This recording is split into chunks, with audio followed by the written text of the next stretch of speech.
Senedd i'r wythnos yma, yn 1977, fe adewis i ysgol cynradd Llawn yn 10 oed i fynd i'r ysgol uwchradd yn Llambed.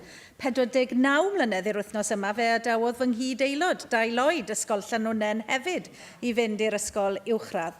Yr wythnos yma, mi fydd pob plentyn yn gadael ysgol Llawn a'r ysgol yn cael ei drysau am byth.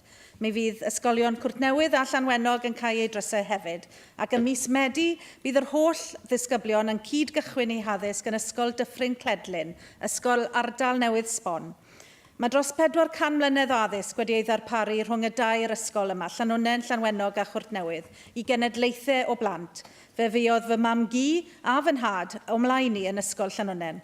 Ond nid amser i ddeigoloni yw hyn, ond yn hytrach amser i edrych ymlaen yn eiddgar am ganrif a mwy o addysg eto i blant yr ardal yn ysgol Dyffryn Cledlyn.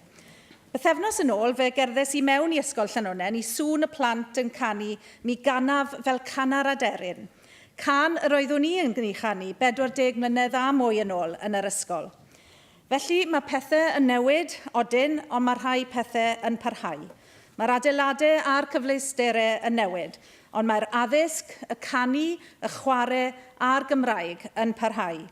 Diolch felly am y cychwyn bywyd gwych a roiodd ysgolion Llawn, Llanwenog a Chwrtnewydd i gymaint ohono ni, hir a hapus oes i ysgol newydd Dyffryn Cledlyn.